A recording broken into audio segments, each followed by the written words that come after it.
Então é isso, seja muito bem-vindo à segunda aula. O nosso foco de hoje vai ser explicar a diferença entre grupos e frames e a diferença entre constraints e auto-layout. Constraint. Vai ser uma aula bem prática, porque são conceitos mais difíceis de explicar sem demonstrar. Então eu vou tentar dar um panorama aqui de explicação. A partir do momento que for necessário, eu entro para um cenário de exemplo. Então começando aqui, o Figma, ele tem basicamente 3 maneiras de agrupar coisas. A primeira delas, e a mais simples de entender, é um grupo. O grupo nada mais é do que um agrupamento de objetos, sem regra, sem inteligência. Ele simplesmente agrupa. Esse aqui normalmente é o que é o mais familiar que as outras ferramentas de design utilizam como um todo. A gente acaba utilizando o grupo muito pouco dentro do Figma. A gente acaba utilizando mais frames. Aí dentro de frames eu tenho uma propriedade que eu posso deixar ele com auto layout ou sem auto layout. Cada um tem um uso específico. Com auto layout significa que ele vai se adequar ao conteúdo, tanto um conteúdo para baixo quanto um conteúdo para cima. Já explico um pouquinho melhor essa parte da hierarquia. O frame sem auto layout normalmente ele é a prancheta que define o tamanho da tela que a gente vai trabalhar. Isso aqui é um resumo de tudo que a gente vai ver, tá? Então isso aqui eu volto para apresentar depois, que vai fazer um pouco mais de sentido. Então voltando aqui para alguns exemplos que eu já deixei separado, eu tirei por exemplo um print screen do aplicativo do YouTube. Se a gente reparar, ele tem um scroll absurdo, que ele é muito grande. O que define a janela do conteúdo? É o tamanho do meu dispositivo. Então nesse cenário aqui, vamos supor que o meu dispositivo ele tenha essa altura aqui. Então o que eu vou estar vendo o tempo todo vai ser isso aqui, que é o que a gente chama da primeira dobra, antes de fazer o scroll. Então conforme eu vou scrollando o meu celular, eu vou visualizando o conteúdo passando aqui por baixo. Isso aqui, essa visualização, nada mais é do que um frame. Então vamos construir isso aqui junto? Eu peguei a tecla de atalho aqui F, cliquei em qualquer lugar da tela, eu vou alterar para 360 para 640, porque é o pior cenário do Android. Então a gente já desenha prevendo o pior cenário na primeira dobra. Então tudo que é importante a gente tem que fazer caber ali de alguma maneira que faça sentido no pior cenário. No melhor cenário a gente tem um pouco mais de scroll e o usuário tem um pouco mais de informação. Lógico, cada cenário e cada empresa trabalha de uma maneira diferente, dependendo da base de cliente que cada um tem. Então daqui para frente eu posso inserir qualquer tipo de conteúdo aqui dentro e eu começo a criar a minha tela. Então eu vou começar criando um objeto qualquer aqui, tá? Então eu vou criar, por exemplo, mais um frame. Então eu vou clicar e arrastar. Nesse caso aqui eu vou pintar ele de qualquer cor só pra gente visualizar o que a gente está fazendo. Então aqui, esse carinha aqui, ele tem uma largura e uma altura definida. Então tá aqui, 270 por 129. Então posso centralizar aqui, centralizar ele no topo. E se a gente reparar aqui no Constraints, como é que ele está alinhado? Ele está alinhado ao centro e ele está alinhado ao topo. Isso significa o quê? Se eu pegar esse frame, que é o pai dele, então aqui dentro eu tenho a seleção e o que está acima dele é o pai. No caso, o view aqui seria o pai dele. Então, esse cara aqui, quem manda no tamanho, na posição, é o pai dele. Isso tudo porque ele é um frame. Então, por exemplo, aqui, se eu pegar esse view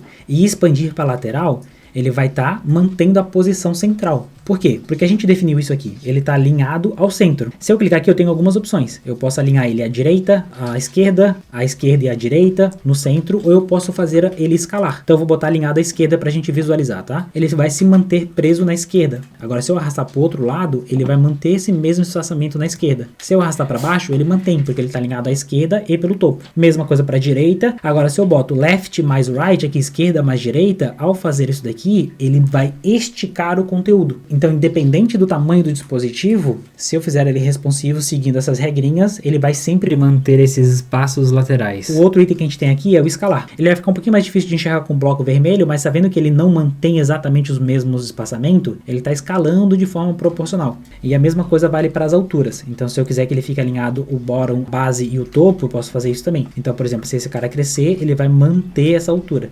O legal é que se eu fizer aqui, ele faz o negativo também. Isso tudo pensando na responsividade do projeto. Então assim que funciona o Constraints. É como ele vai se comportar pelas regras do pai dele. Outra coisa legal que a gente tem dentro dos frames. Então, por exemplo, estou com esse objeto selecionado. Se eu vier aqui no modo Prototype, a tecla de atalho Shift E. Com ele selecionado, eu tenho algumas coisas aqui, tá? Então aqui é o comportamento do scroll. Você pode definir o comportamento do scroll dessa prancheta aqui. Guia da edição aqui, só complementando. Na realidade, você define o scroll do objeto. Como cada frame ele pode ter scroll individual, aqui você pode ter diversos níveis de configuração. Então é por objeto selecionado, não a prancheta como um todo. Se você selecionar a prancheta, você define o dela.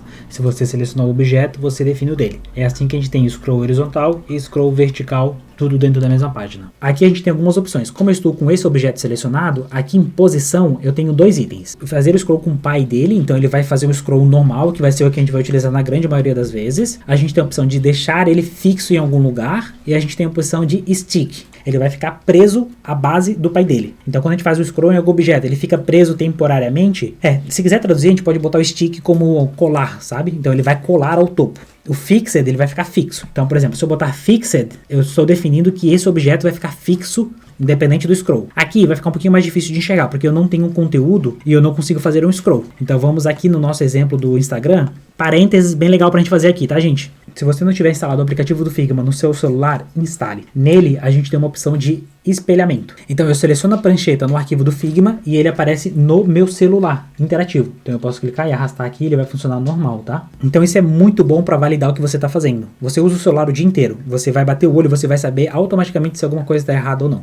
Instintivamente você vai saber disso. Então tenha o hábito de trabalhar com o celular o tempo todo junto com você e ir validando. Faz alguma coisa no Figma, valida pelo celular. Então ele vai ser o seu melhor amigo aqui. Eu dando um play aqui, eu consigo brincar com o scroll. Se a gente reparar aqui, o status bar e a navbar estão fixas, independente do scroll. Então se eu selecionar esse carinha aqui e vier aqui no scroll behavior, tá aqui ó, position fixed. Se a gente olhar aqui ó, no arquivo, olha como é que ele fica organizado. Então dentro dessa prancheta eu tenho os elementos que estão fixos aqui nessa separação e eu tenho os objetos que estão no scroll. Nesse caso aqui, se a gente reparar, o nome dele tá o quê? Stick. Por quê? Se a gente reparar durante o scroll, essa aba, ele vai ficar presa aqui em cima, quando ele chegar no topo daquele conteúdo. Então, se eu reparar esse cara aqui, o topo dele tá o quê? Tá logo abaixo da status bar. Então, quando esse cara chegar ao topo do pai dele, ele vai ficar bloqueado. Então, se a gente selecionar esse tab e vier aqui em Prototype, ele tá aqui, ó, Stick. Então, ele vai parar quando ele chegar no topo do pai dele. E se a gente olhar esse stick, a gente vai ver que ele está com overflow aqui vertical. Overflow é o quê? É a quantidade extra de conteúdo. Então eu só posso ter um scroll se eu tiver um conteúdo extra saindo da área disponível que eu tenho definido. Que nesse exemplo aqui é esse tamanho, 360 por 690. Se a gente arrastar isso para o lado, eu vou visualizar que eu tenho um conteúdo extra saindo, que são essas imagens aqui embaixo. Se eu não tivesse essas imagens saindo, eu não teria como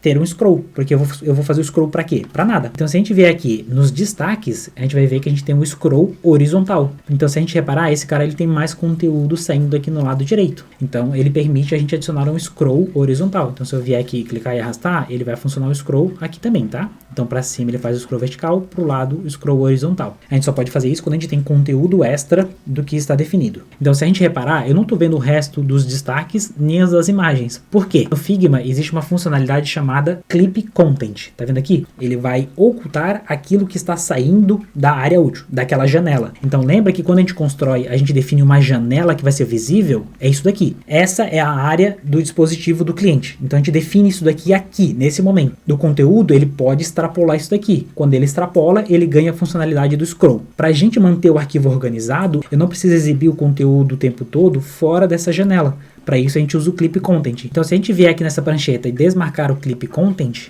eu vou conseguir visualizar o conteúdo que eu ocultei. Então, como boas regras aqui, sempre que possível, trabalhe o Clip Content no pai mais alto que você conseguir. Dessa maneira, se você tiver que ativar ele, você consegue fazer isso de uma maneira muito objetiva. Eu poderia botar o Clip Content no destaque. Tá vendo que ele quebra aqui por causa do padding? Isso é um outro problema. Só quero exemplificar para você. Eu poderia selecionar o Content e botar um Clip Content aqui. Eu poderia selecionar a prancheta e botar um Clip Content aqui. Quando eu precisar visualizar o arquivo como um todo, eu vou ter que entrar em cada um deles e desfazer. Então sempre tente trabalhar da maneira mais macro possível. Então nesse caso aqui, se eu selecionar a prancheta como um todo, ele já funciona. Então eu tentei trabalhar aqui e organizar o arquivo que ele funcionasse simplesmente botando na prancheta como um todo. Fica muito mais fácil de dar manutenção e conferir as informações. Vamos supor que o pessoal de redação precise conferir algum texto aqui. Então ele simplesmente tira o Clip Content, ele consegue revisar e ativar de novo. Isso é muito legal, a gente vai utilizar bastante no nosso dia a dia. Então se a gente olhar aqui como é que a gente descreveu, os constraints, eles são a relação da seleção com o pai. Toda seleção ele é organizada dessa maneira. Ele pode ter um pai, aquilo que vem antes dele, e ele pode ter um filho, aquilo que pertence a ele. A relação entre esses níveis, a gente vai poder brincar sendo um frame ou sendo um auto layout. A gente vai ter configuração para tudo isso. Uma outra dúvida que pode surgir aqui, que é muito legal, é, ao invés de fazer uma janela com uma altura fixa, eu não poderia simplesmente fazer ele com uma altura completa? Poderia, não tem problema, tá? Existem diversas maneiras de você chegar no mesmo resultado. É recomendado? Na grande maioria das vezes, não. Vai depender, lógico, da complexidade do seu fluxo. Por que não é uma boa prática? existe? Porque no fluxo vai existir algum cenário onde a gente não tem conteúdo para preencher a tela como um todo. Por exemplo, um cenário de erro. Eu não tenho informações aqui para preencher uma tela por completo. Então, qual que é o tamanho mínimo? Eu já tenho que definir isso desde o início. Por que isso é importante? Se eu botar um preview nessa tela aqui e botar a largura dele aqui como 100%, então essa tela aqui ela é muito comprida. Por quê? Porque ela está ocupando essa largura inteira. Então ela é super grande. O que acontece se eu clicar nela? Quando eu clico e vou para a tela interna, tá vendo que eu fico com essas barras pretas? Que ele não consegue acompanhar esse tamanho. Então essa barra preta é a diferença dessas duas. Então para você não ter o protótipo sambando, numa tela ele tá grande, numa tela ele tá pequena, você tem que definir isso nesse momento. A altura da janela que você vai visualizar é definido aqui. E ele reflete no fluxo inteiro das telas. Um outro ponto interessante. No Figma, eu posso selecionar o objeto e espelhar no meu celular. Então vamos supor aqui que eu tenho 640 pixels de altura. Se eu visualizar isso no meu celular, deixa eu mudar esse fundo para ficar bem gritante. Aqui, botão azul. Então, se eu olhar no meu celular, a altura que eu defini no protótipo, ele é menor do que a tela disponível do meu celular. Então isso também influencia aqui. Se eu precisar que ele ocupe 100% da tela, indiferente de quem for abrir, eu simplesmente boto isso aqui como uma altura grandona. Então aqui, nesse cenário exclusivamente, eu posso fazer isso. Aqui, porque deu Figma no celular, ele vai pegar a área que eu tenho disponível e vai fazer isso de forma automática. Por mais que a navbar aqui embaixo esteja como fixed, no meu celular, como eu só tenho essa altura disponível, ele automaticamente alinha pela base porque foi configurado dessa maneira. Lógico, há exceções. Quando você quiser apresentar uma tela, independente do dispositivo de quem for ver, talvez você possa fazer dessa maneira. Faça isso de forma consciente. Maravilha, passamos por todos os itens do frame sem auto layout. Ele é um dos itens mais complexos de entender, mas depois que a chavezinha virar, você não vai ter mais problema com isso aqui. Você vai utilizar isso aqui muito no seu dia a dia. Então dê uma estudada, faça os testes, explore. E agora vamos conversar sobre o frame com o auto layout.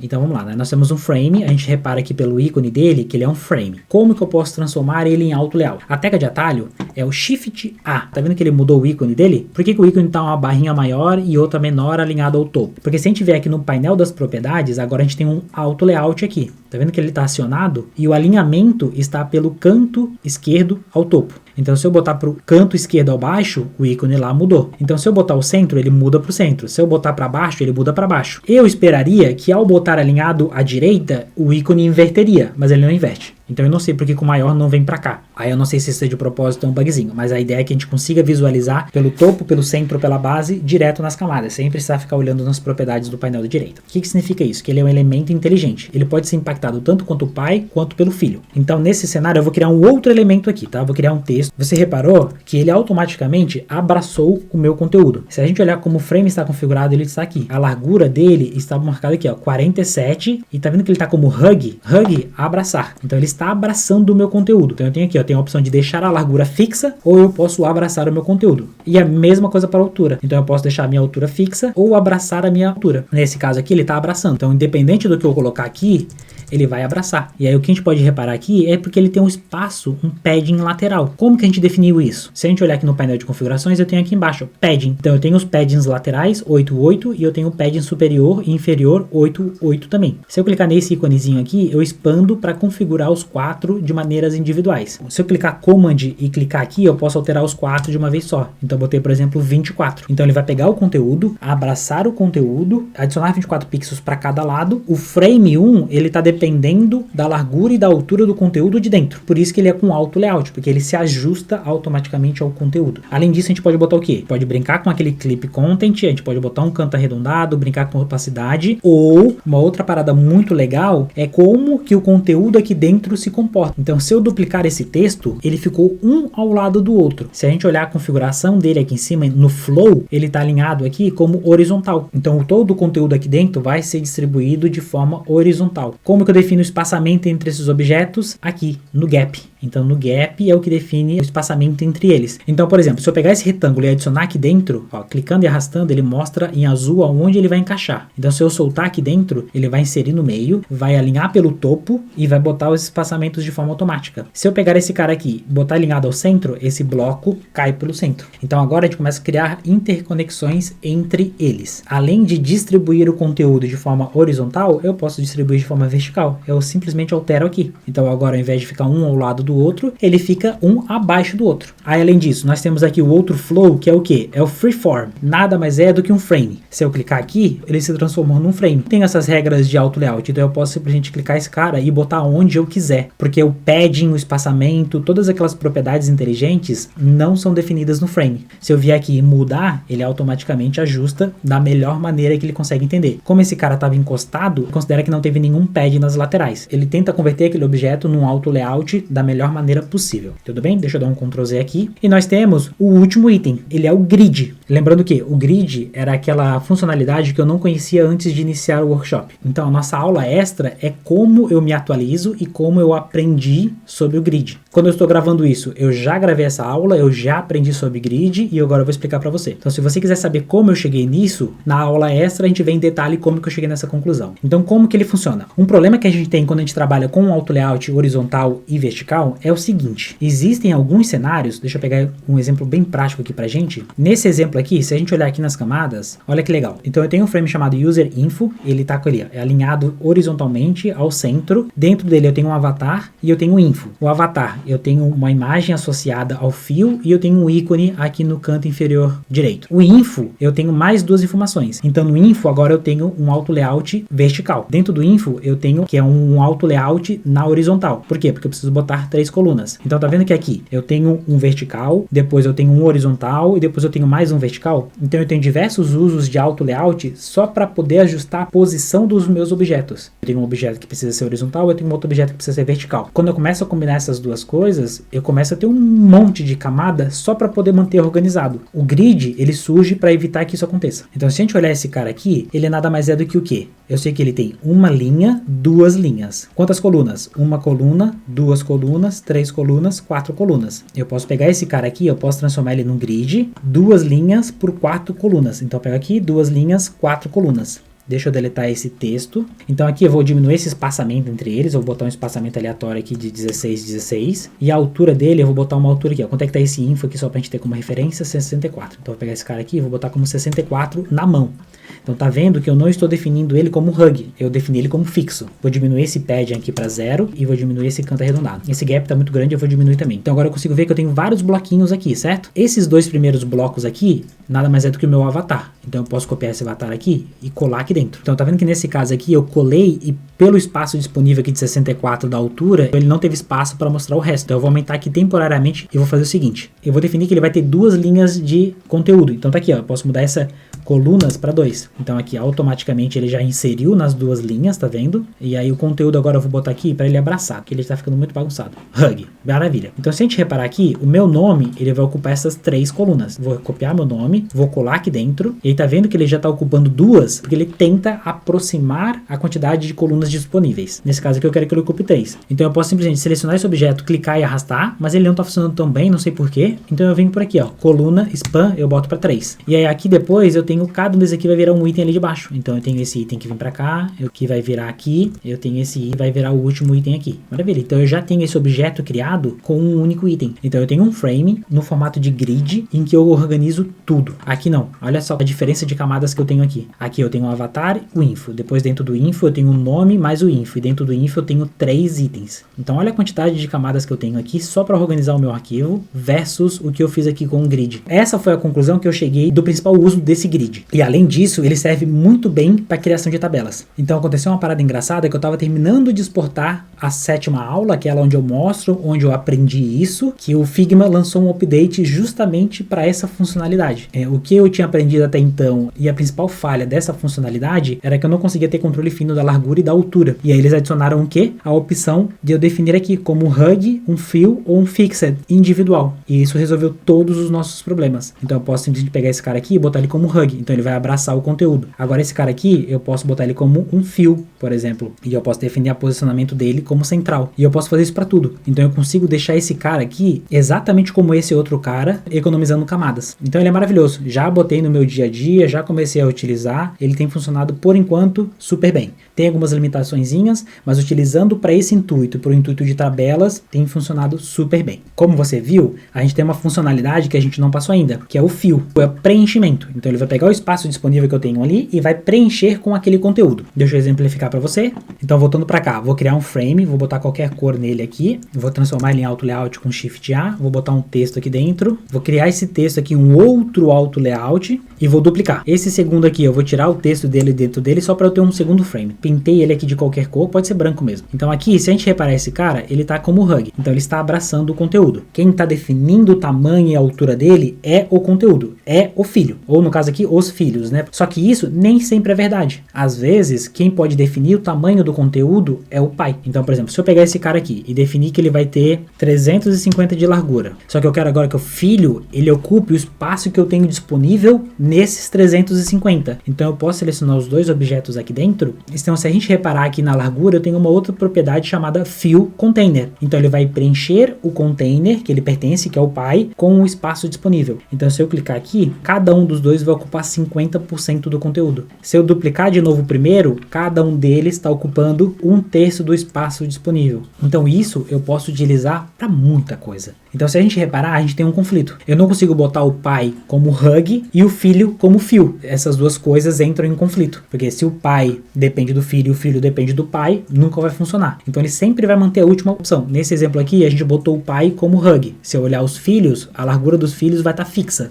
Tá aqui, ó, 106 fixo. Se eu pegar esse cara e botar como fill, e agora selecionar o pai, ele vai estar como 350 fixo. Não está mais como hug. Então essa relação, esse conflito vai depender de quem configura quem, de quem manda em quem. E aí uma outra coisa legal que a gente pode fazer aqui, a gente pode combinar isso daqui com os constraints. Então, por exemplo, esse cara aqui, quem que é o pai dele? É a prancheta como um todo, é o view. Então eu pego esse cara aqui e defino aqui, ó. Eu quero que ele seja alinhado à esquerda e à direita. Então se eu pegar esse cara aqui, clicar e arrastar, ele tá mantendo a proporcionalidade, tá vendo? A gente programou que esse cara, ele manteria a proporção nas laterais e que os filhos deles dividiriam o espaço disponível em 3, porque eu tenho 3 objetos. Então ele está se comportando exatamente da maneira como a gente planejou. Então aqui a gente começa a entrar em alguns cenários específicos. Então qual que é a largura mínima do meu dispositivo? Qual que é a largura máxima que o meu componente pode ter? Cada projeto vai ter as suas respostas, mas olha só que legal. Então eu poderia, por exemplo, selecionar esse objeto aqui, esses 3 objetos, aqui na largura onde eu estou com fio, eu posso vir e adicionar uma largura máxima. Então, por exemplo, eu quero que a largura máxima dele seja 150. Se eu pegar esse carinha aqui e arrastar para o lado, ele vai crescer até ele chegar em 150. Depois disso, ele não cresce mais. Os 3 itens, o pai dele, que é o fundo laranja, continua crescendo, porque ele está seguindo a regra do constraints. Então, se eu quisesse que isso ficasse centralizado, eu botaria centralizado aqui, e aí aqui eu posso brincar com isso. Então, ele vem para cá, até ele chegar no espaço que ele tem disponível. E o contrário também funciona. Então, se eu quiser definir isso aqui como uma largura mínima, eu venho aqui, adicionar largura mínima, eu posso botar como, sei lá, 30. E agora eu pego esse cara aqui e vou reduzindo até ele chegar na largura mínima, 30. O que acontece depois? O que acontece depois é que ele extrapola, ele começa a vazar. Então deixa eu selecionar aqui, botar uma outra cor pra gente poder visualizar. Então se a gente pegar esse cara aqui, a gente tá vendo que ele tá extrapolando, ele tá saindo, que ele tá visível, né? Por que ele não aparece? Porque ele está com um clip content. Então eu não consigo visualizar aquilo que vaza. Em contrapartida, se eu quisesse adicionar um scroll, eu poderia. Então deixa eu tirar o clip content, deixa eu selecionar esse cara aqui e arrastar. Agora olha só, eu consigo visualizar o que está acontecendo. Então aqui eu vou mostrar para vocês aquele lance do scroll, tá? Vou selecionar esse objeto, vou botar como horizontal, ele mostra o ponto de interrogação, falando que eu não tenho um conteúdo saindo da área disponível. Vou forçar isso daqui, tá? Agora sim, agora eu tenho uma janela e eu tenho um conteúdo que é maior do que a janela. Então se eu vier aqui e clicar para arrastar, o scroll está funcionando. E aí aproveitando que a gente está aqui, tem um último item aqui do auto layout que eu não falei, que é justamente isso daqui, ó. Então quando ele está no vertical ou no horizontal, a gente ganha uma outra setinha aqui no final, que é o wrap. O wrap é embrulhar. Então significa que ele vai embrulhar o conteúdo de acordo com as regras de largura e altura que o dispositivo tem. Eu vou selecionar a opção de wrap, então ele está selecionado, não mudou nada. Por quê? Porque em teoria, todos esses itens aqui, eles estão como o conteúdo fill. A partir do momento em que ele chegar naquela largura mínima de 30, ele vai começar a quebrar. Olha só que legal. Então ele quebrou para baixo, porque obrigatoriamente eu tenho que ter 30 de largura. Então a partir do momento que eu quebro ele com 30, eu jogo ele para baixo. E isso funciona para tudo, tá vendo aqui? Então dessa maneira eu consigo deixar ele mais interativo. Aonde que a gente utilizou isso aqui no Instagram? Nessa parte aqui de baixo, dos posts. Então os posts, se a gente olhar esse componente, ele vai estar como wrap alinhado ao vertical. Ele não é 100% fiel ao Figma real, mas aqui a gente já consegue ter uma prévia, né? Então ele vai preenchendo o conteúdo de acordo com aquele espaço que ele tem disponível. Maravilha? Então dando uma recapitulada agora aqui no frame com o auto layout, A organização dele funciona dessa maneira. Eu tenho aqui o freeform, que nada mais é do que um frame. Então eu tenho a organização vertical, horizontal. Nesses dois cenários eu posso ativar o wrap, o embrulhamento de forma automática. E eu tenho a última opção, que é a opção de grid. Aqui, tanto a largura quanto a altura, elas podem ser configuradas como hug, ele vai abraçar o conteúdo, ou como fill, ele vai preencher o conteúdo disponível que o pai dele permite. Nesse cantinho aqui, a gente alinha a posição dos elementos. Aqui a gente define os espaçamentos entre objetos. Nesse caso aqui, horizontal e vertical, porque eu tenho o wrap selecionado, então eu tenho que definir esses dois. E aqui na parte de baixo eu defino o padding dos elementos, as bordas que vão estar nas extremidades. Aqui embaixo a gente vai ter a seleção, o filho e o pai. Quando a dimensão é definida pelo filho, ele tem que usar o hug, ele vai abraçar o conteúdo de baixo. Quando quem define isso é o pai, a gente usa o fill. Então eu vou usar o espaço disponível aonde eu estou para preencher com o conteúdo disponível. Pode parecer que isso que a gente está conversando ele é muito básico, muito trivial, muito simples, mas ele não é, ele é extremamente importante. Tudo o que a gente precisa saber para construir uma tela, a gente já sabe. Toda aquela página de exemplo do Instagram, a gente construiu só utilizando isso. Deixa eu voltar para nossa tela aqui para reforçar um ponto. Tudo que a gente vai ver daqui para frente, por exemplo, parte 3, interações e animações, level 2, componentes, level 3, variáveis, tudo isso não está relacionado com a construção dos objetos. Ele está muito mais focado em interações e otimização do projeto. Então, interações, eu começo a conectar telas, mas elas já estão criadas. Componentes, eu otimizo meu trabalho criando apenas um elemento e replicando ele diversas telas. E quando eu tenho um time muito grande, múltiplos times conseguem trabalhar simultaneamente. E as variáveis a mesma coisa. Então tá ficando claro para você que daqui para frente a gente vai focar em interações e otimizar o nosso trabalho, mas a base, o fundamento, a criação, ele é feito aqui, com tudo que a gente aprendeu aqui. Maravilha. Com isso reforçado, a gente vai fazer o quê? Destrinchar aquela tela exemplo do Instagram. Eu vou desconstruir tudo para você ver quais foram as decisões que eu tomei. Então vamos começar. Deixa eu duplicar ela aqui. Primeira coisa que a gente vai fazer, tirar o clip content para entender o que está acontecendo. Deixa eu abrir o nosso painel de camadas. Então ele está aqui, Instagram. Primeira coisa que eu tenho um status bar. Já vou pintar ele de uma outra cor para a gente poder visualizar. Vai ficar um azul. Eu tenho o footer aqui embaixo, que eu vou pintar ele de outra cor para ficar mais fácil de entender. Vou botar um rosa, um roxo. Então a gente já consegue separar essas coisas. E eu tenho um elemento chamado stick, que eu vou botar uma cor nele também, tá? Então vou botar uma cor aqui, sei lá, um azulzinho. Então eu consigo reparar que eu tenho 3 elementos individuais. A prancheta eu tenho uma cor preta, que é a mesma cor de fundo. Então tá vendo aqui que nós temos 4 cores, né? Se a gente olhar a configuração dessa prancheta, como é que ele vai estar definido aqui? Sem scroll. Esse é um ponto importante. Aqui eu vou fazer um grande parêntese, porque quando envolve stick, a configuração da prancheta ele muda um pouquinho. Eu confesso que eu não sei qual é a melhor prática. Inclusive, se você tiver algum comentário complementar em relação a isso, por favor, deixe nos comentários. Mas eu não sei qual é a melhor prática para trabalhar com stick. Eu vou explicar como ele funciona daqui a pouquinho e aí por que eu tomei essa decisão. Mas moral da história. Esses dois elementos aqui, ó, o status bar e o footer, estarem fixed aqui, ó, na posição, é irrelevante. Porque essa prancheta como um todo, ela tá sem scroll. Então ele já ficaria fixo de qualquer jeito. Porque o scroll nessa tela, na realidade, ele tá acontecendo no stick. Então se eu selecionar o stick, ele vai estar aqui, ó, scroll vertical. E aí eu não coloquei no principal por causa dessa aba, por causa do stick. Deixa eu demonstrar pra você. Então vamos supor que eu tire o scroll desse cara aqui. Então eu vou tirar. O scroll não está mais nesse elemento aqui. Agora o scroll está dentro dessa tela aqui. Então vou botar o scroll vertical e deixa eu mostrar pra você o que vai acontecer. Ao eu fazer o scroll da tela como um todo, até aqui exatamente igual. Qual que é o problema? Nesse momento aqui. Ele vai ficar preso sempre ao limite do objeto que está tendo scroll. Nesse caso, quem está tendo scroll é o frame como um todo. Como a gente tem esse status bar fixo, ele fica sobreposto ao conteúdo. Existe maneira de contornar isso? Existe. Eu não sei se é a melhor prática, mas eu vou mostrar aqui para você. Como é que a gente poderia fazer isso? Então, se eu sei que esse cara está ficando preso, qual que é a altura desse status bar? Pode ver aqui que ele tem 48 de altura. Então, em teoria, esse status bar aqui, eu precisaria ter a altura dele, que é 40, mais 48. Então, eu posso fazer aqui, eu posso pegar um padding superior e botar 48. Agora, em teoria, ele está na posição correta ao fazer o scroll. Só que aqui ele ficou com 48 pixels a mais. Então eu tenho que compensar esse espaçamento. Como é que eu posso fazer isso? Nos espaçamentos entre eles eu posso botar aqui menos 48. E lógico, aqui no de baixo aqui, no posts eu também tenho que botar 48 para cima. Então ao fazer o scroll, agora ele vai ficar funcionando da maneira correta. Então esse é o lado negativo. Eu tenho que inserir uma informação negativa para compensar o stick. Eu não sei se essa é a melhor prática, mas isso pode dificultar um pouquinho a manutenção. Então existem algumas nuances também. Se eu tiver stick dentro de stick, é um cenário muito específico, mas eu poderia. Então quando isso acontecer, é muito legal que você alinhe com o resto do time como que vocês vão querer seguir com base nisso. Eu confesso que eu não utilizo muito stick no meu dia a dia. Sempre que eu tenho que utilizar, eu tenho que reaprender ele e fazer alguns testes. Ele não é natural para mim ainda, porque eu uso pouco. Sempre vou pintando, aí pinto de amarelo, pinto de vermelho, vejo qual é a relação, onde é que ele tá travando, para eu lembrar da regra e aí eu aplicar de maneira adequada. Então, se você precisar utilizar isso aqui, estude, faça os seus testes, vê qual é o melhor comportamento e difunda isso no time. Explique para todo mundo como está sendo feito, para a galera poder dar manutenção e trazer os inputs. E de novo, se você já tiver passado por isso e tiver algum complemento, deixe nos comentários pra gente, tá? Todo mundo vai aprender junto aqui. Então, voltando para cá, antes de eu desconstruir ele, deixa eu mostrar um negócio para você. Então, vamos botar o scroll no vertical aqui de novo e vamos tirar da prancheta completa. Então, a gente voltou para aquele cenário onde o scroll tá ficando aqui. Agora ele ficou com aquele 48 porque a gente fez. Mas o que eu queria mostrar aqui para você é que se eu pegar esses dois elementos e tirar o fixed, ele não vai mudar nada, porque em teoria essa prancheta ela não tem scroll. Mas, por boas práticas, é sempre bom deixar isso explícito. Na grande maioria das vezes, você não teria o stick. Então, esse cenário que a gente tá vendo é um cenário de exceção.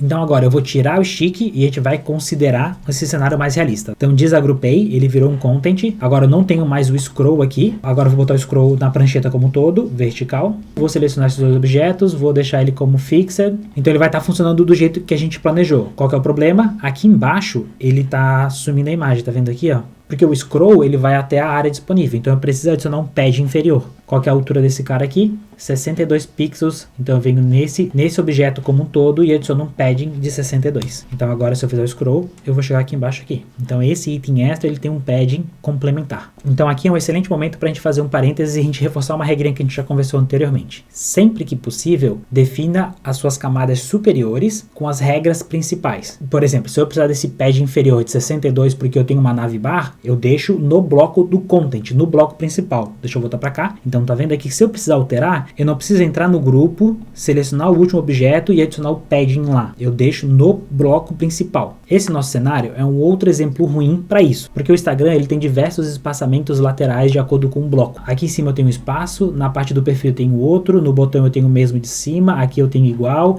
embaixo eu já não tenho. Cada elemento na tela tem um espaçamento lateral diferente. Tendo isso em mente, vamos dar uma olhada no material aqui. Se eu selecionar, por exemplo, o content, eu vou atribuir nele o máximo de regras gerais que eu conseguir. Porque se eu tiver que dar manutenção e alterar alguma informação, eu altero em um lugar só, ou no mínimo lugares necessário para impactar a prancheta como um todo. Então, por exemplo, aqui, se a gente olhar o padding desse carinha aqui, tá aqui, ó, 11 e 11. Se por algum motivo o projeto mudou e isso aqui precisa ser 20, eu simplesmente venho aqui e altero 20 para todos. Ele é um cenário meio atípico porque ele tem blocos de informações com paddings diferentes. Então, eu tentei pegar o geral e representei ele aqui para facilitar a minha vida. Então, se a gente olhar no nível mais inferior, vamos lá, deixa eu voltar pro 11 e 11. Em teoria, tudo que está dentro dele está sendo impactado. Tudo que está dentro dele vai ter o fio. Então, quem está definindo a largura é o content. O content eu sempre vou inserir essa informação manualmente, 360. Normalmente eu sempre vou ter um cara chamado content, container, o que você preferir, e eu vou definir a largura dele manualmente. Então, dependendo do seu cenário, você pode aplicar aquele constraints. Clicando aqui, ó, se ele tiver colapsado, você consegue visualizar. Então, eu posso botar left, right. Então, esse 360, ele vai ficar dependente da largura da prancheta. Eu, no meu dia a dia, eu quase não utilizo isso, porque eu não lido com projetos responsíveis. Então, a minha configuração de dependência da prancheta, ela é bem mínima, quase nunca acontece. O meu foco está sempre para baixo, como o conteúdo está organizado, mas é importante que você saiba disso. Então, tendo essa largura definida, todo o conteúdo dentro dele eu coloco como fio. Dessa maneira, eu garanto que o conteúdo vai estar ocupando toda a largura disponível. Vamos dar uma olhada? Então, se eu pegar esse elemento chamado header, o que eu tenho aqui dentro? Eu tenho esse menu em cima, eu tenho o perfil, eu tenho os dois botões e eu tenho o destaque. Então, se eu expandir aqui, eu consigo ver essas informações todas aqui. Esse elemento inteiro, ele vai estar como fio, então ele vai ocupar o espaço disponível, que é o que? 338, que na prática é o 360 menos 11 de cada lado, menos 22, tudo bem? Então, se eu pegar esse cara aqui e botar 20,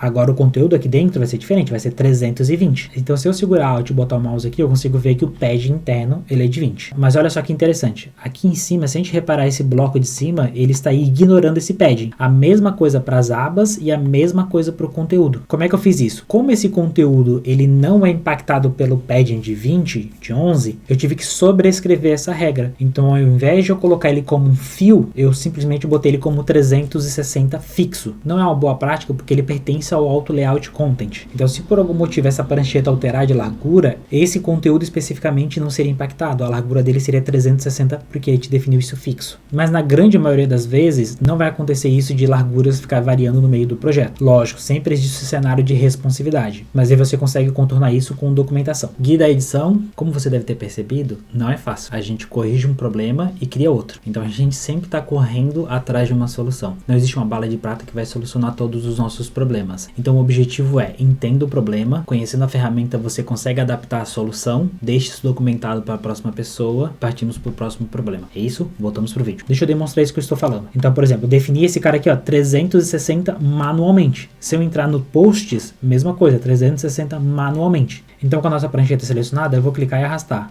Então, o conteúdo do meio, ele está sendo esticado. Olha só que legal. Esse bloco do header, ele está expandido porque ele está com conteúdo fio de preencher. Agora, o conteúdo de baixo e as abas ficaram fixas. 360. Então, sabendo o objetivo do seu projeto, como ele vai ser utilizado e para o que você está desenhando, você leva em consideração na hora de organizar o seu documento. Voltando para cá, deixa eu dar uns Ctrl Zs. Acredito que a gente passou um panorama geral. Agora eu vou entrar item por item aqui para não ter dúvida, tá? Status bar. Ele é um auto layout com 360 fixos de largura, um hug de 48 na altura. E olha só que legal, na parte do alinhamento, ele não está alinhado nem à esquerda e nem à direita. Ele está distribuindo o conteúdo. Por que isso é legal? Então, se eu botasse, por exemplo, ele alinhado só à esquerda, ele se comportaria dessa maneira. Porque se a gente olhar aqui, eu tenho um bloco de texto e eu tenho uma caixa de ícone. Se eu pegasse esse carinha aqui, o status bar, e alinhasse à direita, ele ficaria dessa maneira. Como que eu posso alinhar um pedaço do lado direito e um pedaço do lado esquerdo? Existem diversas maneiras. Eu, por exemplo, poderia pegar esse texto aqui e ao invés de ter a largura no hug, eu poderia botar a largura no fio. Ele vai pegar o espaço disponível, vai preencher e aí eu brinco no alinhamento do texto. Então eu posso botar alinhado para lá. Funciona, dependendo do contexto eu uso isso. Nesse cenário aqui, eu trouxe o distribuir. Então se eu clicar duas vezes aqui em cima no alinhamento, ele entra no modo distribuição. Então ele sempre vai distribuir todo o conteúdo com o mesmo espaço disponível. Nesse caso, como eu só tenho dois elementos, um vai ficar na esquerda, o outro vai ficar na direita. Se eu adicionasse um terceiro, ele ficaria no meio. Se eu adicionasse um quarto, eles dividiriam o espaço disponível em 4. Então o espaçamento entre eles, ele fica automático, que é o que está escrito aqui, automático, porque ele vai levar em consideração o tamanho de cada elemento que eu tenho.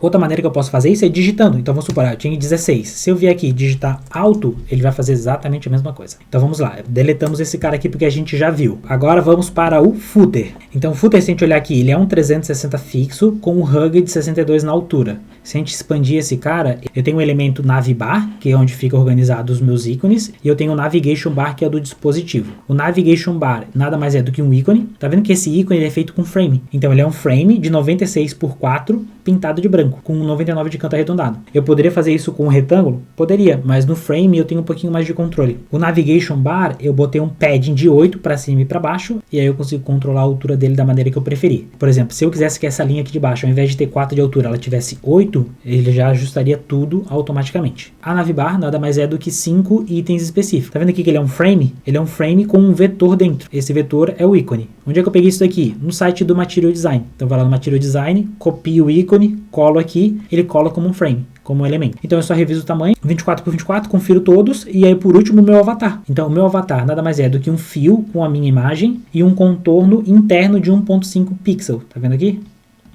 Então é só isso daqui, tá? Nada demais. Além disso, a nossa navbar aqui, ela tem 48 de respiro. Se eu quisesse botar distribuído, eu poderia. Ao clicar distribuir, ele vai espalhar tudo e aí eu botaria um pad interno, por exemplo, 11 pixels ou 20 pixels. Então tá vendo que a gente tem diversas maneiras de chegar no mesmo resultado? Então vai depender do seu objetivo. Antes de deletar o footer, eu só queria fazer um parênteses. O Figma, de vez em quando acontece um errinho que eu não sei o porquê que acontece isso. Se você souber, me avise nos comentários. Estou com o footer selecionados. Se eu vier aqui no Constraints, tô aprendendo a pronunciar essa palavra, é difícil. E eu olhar aqui na parte da ancoragem, olha só, o left, o right e o scale, eles estão desativados. Eu não sei por que isso acontece. Agora, por exemplo, se eu selecionar o content, eu tenho isso disponível. Eu já vi alguns comentários falando que é porque ele está fixo. Quando ele está fixo, a gente não pode inserir essa propriedade. Isso não é 100% verdade. Então eu vou tirar ele do fixo, vou arrastar aqui para dentro do scroll. É a mesma coisa se eu estivesse no modo prototype e mudar a posição dele aqui. E olha só que legal. Então aqui, às vezes, ele ganha. Nesse caso aqui liberou, legal, left e right, agora tá correto. Se eu pegar esse cara aqui e mudar pro fixed, se eu voltar pra cá ele vai estar funcionando, tá vendo?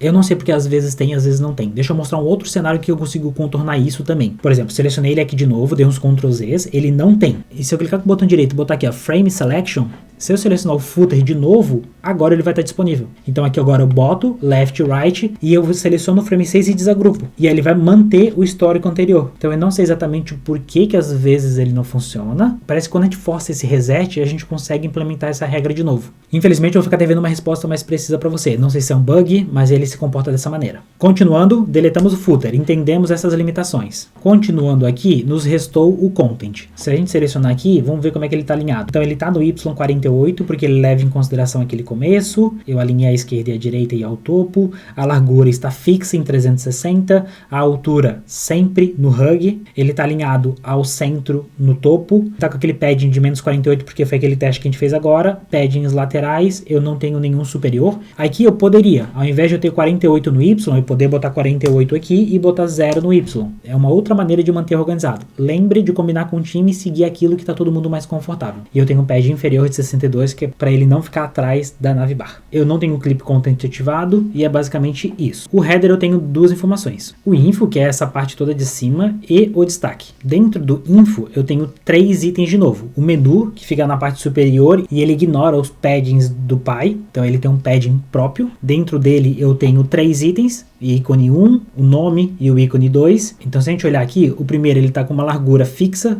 o segundo ele está com hug content e o terceiro item ele também está como hug. Por que eu tive que botar esse cara como uma largura fixa? Guia da edição aqui, minha explicação ficou ruim. Tô voltando aqui, vem comigo no arquivo. Na prática eu tive que deixar esse primeiro cara com a largura fixa em 66 para ele ficar exatamente igual o segundo cara que tem 2 ícones. Tá aqui, 66. Para manter esse cara centralizado. Porque se eu colocasse isso aqui como um hug, ele ia ficar deslocado para a esquerda, porque eu tenho mais espaço para cá e menos espaço para cá. Outra maneira que eu poderia fazer isso seria ter 2 ícones aqui, só que um deles sendo transparente. Então, por exemplo, vou duplicar esse ícone de plus, aí eu tô vendo que o espaçamento dele tá diferente. O que eu posso fazer? Eu posso selecionar esse objeto primeiro, Command Alt C, eu copio as propriedades, tá aqui embaixo. Selecionando esse objeto, Command Alt V, eu colo as propriedades. No caso aqui, os espaçamentos de 13, tá vendo? Então 13, 13. Hug, então ele copia todas as propriedades. Lógico, pelos ícones terem tamanhos diferentes, eles estão levemente quebrados. Mas na prática, eu mantive a mesma propriedade dos dois. Então outra maneira que eu poderia fazer seria pegar esse cara aqui e botar ele com 0% de transparência. Então dessa maneira eu mantenho o hug e mantenho o nome centralizado. Voltando pro vídeo. Entrando nesse ícone, a gente tem uma parada bem interessante, que é aqui dentro. Então, se a gente olhar, eu tenho um outro ícone chamado ícone plus, beleza? Essa é a versão final mesmo, e eu tenho essa tag. Se a gente reparar o ícone nas camadas, ele tem esses traços no canto. Isso significa que ele está ignorando o auto layout. Como que a gente pode aplicar isso? Aqui em cima, na posição dele, no position, eu tenho esse ícone aqui, ó. Então, se eu clicar aqui, eu vou começar a respeitar o auto layout. Então, se eu olhar aqui dentro, eu tenho aqui, ó, um padding de -4. Que é exatamente isso daqui que ele está fazendo. Então eu poderia alinhar isso para cima, para o lado, para baixo, ele vai estar respeitando esse -4 aqui. Agora, a partir do momento que eu seleciono o objeto e ignoro o auto layout, ele não segue mais as regras, eu posso botar onde eu quiser. Lógico, se você editar aqui, o Figma vai tentar fazer o melhor para tentar manter ele na posição, mesmo ignorando o auto layout. Se não funcionar, você tem que ir lá manualmente e ajustar ele. Esse é um lado negativo de trabalhar com objetos que não seguem uma regra fixa. Em contrapartida, você consegue criar jornadas muito mais dinâmicas, sem regras que limitam ela. Então, dessa maneira, você pode ter um pouquinho mais de liberdade criativa. Dentro de user, eu tenho texto e eu tenho um ícone, com 0 de espaçamento. Nessa outra parte, eu tenho aqui dentro o ícone com uma tag e eu tenho outro ícone do menu. Nesse cenário aqui, a gente não precisou botar a tag ignorando o auto layout. Eu simplesmente consigo botar o ícone e a tag dentro de um mesmo elemento e eu trabalho o espaçamento de forma negativa para botar ele sobreposto um ao outro. Aproveitando aqui para a gente falar sobre um item legal, dentro do auto layout eu consigo alterar a ordem dessas coisas. Normalmente eles vão seguir as camadas, mas nem sempre isso é verdade. Às vezes pode acontecer nesse cenário aqui que eu queria que a tag ficasse abaixo do ícone. Como é que eu posso fazer isso? No painel de auto layout, nas configurações, eu tenho aqui, ó, Canva Stacking, eu tenho a opção de botar o First on Top. Então ele inverteria isso daqui. Ele até dá um exemplo aqui, né? Imagina que tem um monte de fotinho de avatar. Você quer que as fotos fiquem em cima ou embaixo? E você escolhe aqui, sem precisar alterar a ordem das camadas. Então você define isso. Maravilha. Então terminamos o menu, deletamos, vamos pro próximo. User Info. Esse a gente já viu naquela parte do grid, mas vamos dar uma pincelada por cima. Então eu tenho um preenchimento como fio, alinhado ao centro. Eu tenho um pad interno, porque esse cara aqui, além do pad normal, ele tem esse outro pad interno para poder encaixar as coisas. Então o avatar eu também tenho aqui e a foto já está direto nesse componente. Só complementando, o avatar ele está preenchido com a minha foto e ele está com o canto arredondado 99 para parecer um círculo. Dentro dele eu tenho esse outro ícone que está alinhado à direita pela base inferior. Vamos tentar reconstruir isso para ficar um pouquinho mais visual. Eu criei um frame qualquer, vou pintar ele de vermelho e eu vou duplicar isso daqui com uma outra cor. Vamos supor um azul. E eu vou diminuir isso daqui para 16 por 16. Agora que eu tenho 2 frames, eu vou transformar esse num auto layout. Então com ele selecionado, aqui no painel de layout eu clico aqui. Agora eu pego esse carinha e arrasto aqui para dentro. Então, de novo, deixa eu aumentar o tamanho desse cara. E agora eu vou alinhar pela base sem os paddings. É exatamente a mesma coisa que está aqui. Só que ao invés de vermelho eu estou usando uma imagem. E ao invés do azul eu estou usando esse ícone. Aqui na parte de info eu tenho um outro frame com o meu nome e embaixo eu tenho outro info com 3 colunas. Lembrando que essas colunas não têm o mesmo tamanho, o espaçamento entre elas é diferente, porque eu tive que fazer encaixar na referência que eu tinha. Aqui é um ponto importante para a gente frisar. No Figma a gente não consegue botar espaçamento entre objetos diferentes. Vai ser sempre o mesmo espaçamento para aquele frame inteiro. Então indo para o próximo cenário, vamos ver os CTAs. Expandindo aqui, eu estou vendo que ele está preenchendo e ele tem um espaçamento entre objetos de 5 pixels. A altura ele está como hug. Então se eu olhar aqui, eu tenho 3 itens chamados botões. 2 deles eu tenho um texto dentro e o outro tem um ícone. Esse ícone eu estou como hug. Então hug na altura e hug na largura. E eu estou com um padding de 6 pixels para largura e para altura. Em contrapartida, os 2 botões de texto, ambos estão com fio. Então ele vai pegar o espaço disponível e vai preencher com os botões. Avançando então, chegamos na parte de destaque. Se eu reparar ele aqui, a largura dele está ocupando o espaço disponível, que é isso daqui. Deixa eu pintar para a gente visualizar. Então a largura desse objeto, destaques, é isso daqui. O conteúdo dele está extrapolando, está indo para fora. Por consequência, a gente inseriu ele como um scroll horizontal. Tá aqui, overflow, scroll horizontal. Eu não tenho clip content, porque se eu fizesse isso eu não conseguiria ver o conteúdo que está na parte de fora. O clip content eu tento deixar reservado para aquele elemento único que eu tenho, que normalmente ele é chamado de content. Então ou eu oculto esse, e aí a vantagem é que eu consigo visualizar a tripa inteira sem nenhum scroll horizontal. E aí a partir do momento que eu não quero ver a tripa comprida, eu simplesmente boto um clip content na prancheta. Aí ele oculta o scroll vertical. Então é uma maneira que eu consigo ter um pouquinho mais de controle nisso. E aqui entra naquelas boas práticas de tentar deixar essas regras que servem para mais de um item, no item maior no nível das camadas. Assim eu não preciso fazer um por vez. Eu posso fazer simplesmente num objeto selecionado e isso reflete para todos dentro da própria prancheta. Para não ter dúvida nenhuma, eu voltei e eu vou deixar um exemplo bem claro aqui, tá? Então normalmente eu trabalho com um item dentro do frame, normalmente eu chamo ele de content, tá aqui. Nesse carinha aqui é onde eu coloco um clip content para ocultar todos os scrolls horizontais. Então nesse cenário aqui eu tenho esse scroll dos destaques. Aqui eu oculto ele. Então eu fico com essa tripa para baixo mostrando todo o conteúdo que eu tenho vertical. Quando eu preciso, eu simplesmente seleciono a prancheta como um todo e coloco o clip content para ocultar o conteúdo vertical. Então normalmente eu tenho esses 2 níveis de clip content, de ocultar o conteúdo extra. Então aqui do lado eu tenho uma prancheta com um tamanho aqui de 640, o conteúdo dentro dele está extrapolando. Normalmente eu coloco uma cor aqui, a mesma cor de fundo. Nesse cenário aqui, esse carinha aqui receberia o clip content, e se eu quisesse ocultar o vertical eu botaria no principal. Dessa maneira eu tenho um controle fino de quando eu exibo as duas coisas. Então voltamos para cá.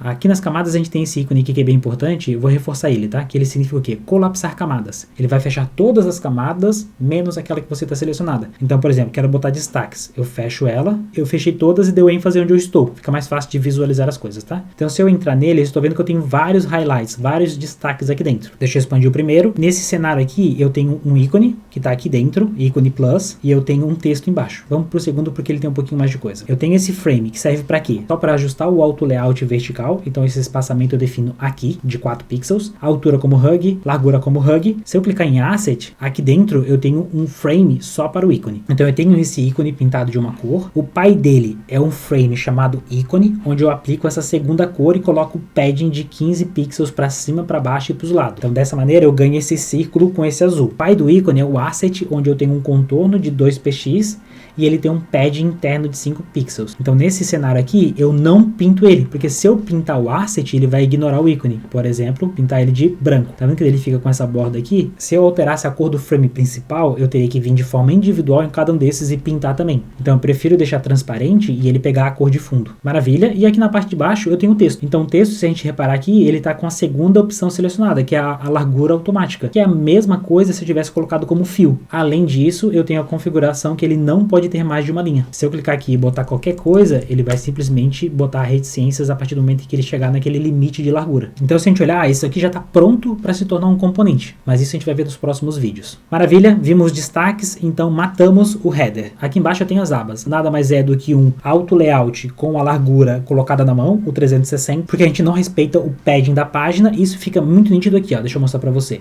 Deixa eu arrastar aqui e vamos supor que esse cara aqui eu tivesse ele como fio. Então ele ficou com esse padding aqui nas laterais. Então olhando aqui, quando eu clico para cima, ele vai ficar fixo. Como ele está com padding, o conteúdo fica extrapolando do lado. Então eu tenho que forçar essa largura para essa cor de preenchimento, esse fio, ficar sobreposto ao conteúdo de trás. Então selecionando ele, eu não posso usar o 320 como fio, eu boto um 360 manual. Ele tem 88 pixels de altura no hug, ele está alinhado pela base, eu tenho um espaçamento entre eles de 22, a gente teve aquele padding que a gente colocou de 48 que a gente estava vendo antes. Se eu entrar num tab em Space, como é que ele está preenchido? Então eu tenho 98 de largura, isso foi feito manualmente, tá vendo aqui que ele não está como hug, não está como um fio. O alinhamento dele é irrelevante, eu tenho dois pads de 21, na prática esse padding aqui é o que está definindo a largura dessa linha. Deixa eu mostrar para você. Se eu entrar aqui, eu tenho um elemento chamado tab. Dentro da tab eu tenho um ícone. Beleza, o ícone está aqui. Então a tab é um frame com um auto layout, deixa eu pintar aqui para facilitar a nossa visualização. Eu tenho a largura dele como fio, então ele vai pegar o espaço disponível e vai botar aqui. A altura como hug, o espaçamento entre objetos é irrelevante. Eu não tenho pads laterais, porque eu já defini isso no Py, aqui, né, naquele tab spacing, que eu tenho um pad superior de 6 e embaixo de 4. Lembrando que eu estou seguindo uma referência. Então se a gente reparar, aqui embaixo eu tenho uma linha branca, mas eu não tenho nenhum elemento. Por quê? Porque isso é uma propriedade. Então tá aqui, no stroke, no contorno, ele tá aqui, ó. Deixa eu pintar de uma outra cor pra gente visualizar. Como que a gente definiu que ele vai ficar só embaixo? Então se a gente vier aqui, ó, ao lado do ícone de configurações avançadas, eu tenho aqui, ó, individual strokes. Aqui eu posso definir se eu quero que ele fique só em algum lugar ou numa somatória dos dois. Então, por exemplo, eu posso clicar em custom, ele vai abrir esse painel e eu posso escolher em quais dos 4 cantos eu quero que ele apareça. Então vamos supor que eu quero que ele fique embaixo e no lado direito. Então eu posso botar aqui. E eu posso botar tamanhos diferentes. Então eu posso botar 8 pixels. Então ele vai ocupar isso daqui. Então você tem um controle fino, inclusive no contorno do objeto. A aba nada mais é do que 3 elementos iguais isso aqui. Então eu fiz um, dupliquei 2 vezes, cliquei Command D e criei mais uma. A aba é só isso. Deixa eu deletar ela. E os posts, se a gente olhar aqui, ele é bem simples. Ele nada mais é do que um auto layout horizontal com o wrap, com o embrulhar ativado. Então se a gente olhar aqui, eu tenho a largura fixa, eu tenho o wrap aqui com espaçamento de 2 e 2. Então eu tenho aquele padding superior de 48 que a gente teve que colocar, vamos ignorar isso por enquanto. Dentro dele eu tenho um monte de componente igual, que é o post. Aí dentro desse post aqui, eu posso visualizar que eu tenho algumas propriedades aqui. A gente vai entrar nesse mérito depois, mas aqui eu estou trocando só o ícone aqui de cima. Então na prática, eu selecionei um post e fui clicando Ctrl D. Fui criando infinito e depois vim trocando imagens de forma individual. Por que eu botei ele como wrap? Porque na hora que eu clico e arrasto, eu quero que ele vai fazendo essa mini simulação. E você reparou que eu cheguei aqui numa altura máxima, que é o quê? 1080 pixels de largura. Se a gente olhar aqui, largura máxima 1080. Eu não tenho uma largura mínima, então eu posso simplesmente arrastar até ele ficar negativo. Como o conteúdo, nesse caso aqui o componente, ele tem uma largura fixa, ele não vai ultrapassar. Então sempre no mínimo eu vou ter isso daqui. Isso também funciona quando eu quero expandir. Então quando eu expando, ele não vai trazer o próximo item para cima até eu ter espaço disponível para isso. Então se a gente analisar como o Instagram na vida real, ele não é bem dessa maneira. Se eu clicar e arrastar aqui, ó, tá vendo que ele faz o redimensionamento do post até uma largura específica e quebra para o próximo. Depois ele vai diminuindo até uma largura específica, quebra para o próximo. Deixa eu mostrar. Então aqui ele vai ficando pequeno. Olha só que legal aqui no destaque. Se você reparar, ele é uma máscara. Tá vendo aqui? Ele cortando, é uma máscara que ocupa essa largura, que é diferente da largura de baixo. Então são 2 paddings que a gente tem para essa mesma página. Tudo bem? Então uma pergunta legal. Como que a gente poderia brincar com esse cara que ele tem tamanhos diferentes e quebras diferentes? Para um exemplo só, é muito fácil. A gente já viu. A gente bota uma largura mínima, uma largura máxima e simplesmente vai crescer. A pergunta é como que a gente faz isso para várias etapas. Eu não tenho uma resposta de imediato, eu teria que pensar, eu não sei nem se é possível, para ser bem sincero. Teria que trabalhar com componentes, estados, mas eu não sei como é que eu faria o gatilho. Enfim, fica esse exercício. Se você conseguir fazer de alguma maneira, me marca, me mostra como é que você fez. Então aqui passamos por todos os itens, a gente viu tudo. Então na prática o resultado final ficou assim. Se eu clicar e arrastar, algumas coisas vão funcionar, outras não. Então, por exemplo, toda essa parte superior funciona, essa parte do posts, ele funciona mais ou menos, então a gente teria que fazer uma documentação complementar para para explicar o comportamento, mas se a gente reparar, tem um item que não funciona tão bem, que é o carrossel do meio. Por quê? Se eu clicar e arrastar pro lado, eu consigo ver que eu vou ocultando o carrossel e ele vai ganhando o scroll. Ótimo, sem problema nenhum. Qual que é o problema? A partir do momento em que eu expando ele vai ficar sempre alinhado à esquerda. Então talvez a solução fosse alinhar ele à direita. Vamos fazer isso? Então eu peguei esse componente, alinhei ao centro. Quando eu começo a diminuir isso daqui, ele vai se manter no centro, tá ótimo. Qual que é o problema? Quando eu começo a ficar muito pequeno, ele mantém centralizado. Então eu teria que manter alinhado à esquerda até um período X, depois disso ele teria que ficar centralizado. Como que isso poderia ser feito? Não sei. Eu jogo essa responsabilidade para você pensar numa solução. Mas esse também é um comportamento que não está 100% correto. Teria que ter uma explicação complementar. Agora sim, passamos por tudo. Espero que tenha ficado evidente a diferença entre frame com e sem auto layout, quando que a gente aplica um dos dois e a importância de saber essas regras aqui e o impacto que ele vai ter ao longo das jornadas. Isso que a gente viu hoje, ele é a base para tudo que a gente vai construir daqui para frente. O resto são tudo funcionalidades e maneiras que vão complementar as telas que a gente vai criar. Então, para construir as telas, a gente já tem tudo que a ferramenta libera. Agora é só questão de a gente dominar como esses itens funcionam no dia a dia. Espero você na próxima aula. Um abraço.